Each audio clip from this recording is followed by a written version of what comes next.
নমস্কার বন্ধুরা, তো আপনারা কেমন আছেন? আশা করছি সকলে ভালো আছেন। আমাদের মোটামুটি চলে যাচ্ছে।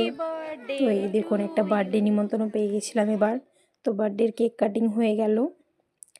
তারপরে আমি আর আমার ছেলে কেক খেয়ে নিলাম। একটু কেক দিয়েছিল আমাদেরকে। তারপরে আমরা একটু ভিডিও করে নিলাম নিজেদের।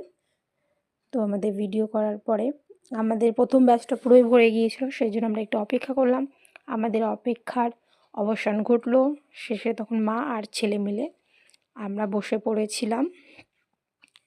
তো বসে পড়ে যাওয়ার পরে আমাদের হলো পাতা পড়ে গেল, তারপরে গ্লাস। তো আমার বেলায় জলটা শেষ হয়ে গেছিলো। বাবুর কাছ থেকে একটু জল ধুয়েছিলাম থালাটা, আর ওর বেশ অমনি রাগ হয়ে গেছে। তারপরে আবার যখন জল আমার এলো তখন ওকে আমি ঢেলে দিলাম, তারপর শান্ত হয়। তারপরে স্যালাড আর বিরিয়ানি রাইসটা পড়ে গেল। বিরিয়ানি রাইস এখন ঘি ছিল না, কি ছিল, প্রচণ্ড অয়েলি ছিল, যে কারণে ব্যাস পরের দিন তো অবস্থাই খারাপ।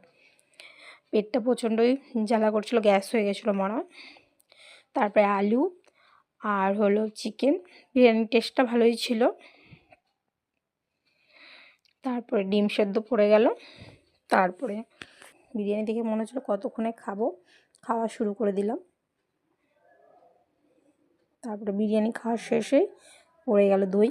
তো দই দেওয়ার সময়তে হয়তো ভিডিও করতে দেখে দই আমাকে দিয়েই যাচ্ছে, একটু একটু করে দিয়েই যাচ্ছে। তারপরে তখন লাস্ট পাতে একটা মিষ্টি দিয়ে আমাদের বার্থডে খাওয়া দাওয়া এভাবেই শেষ হলো।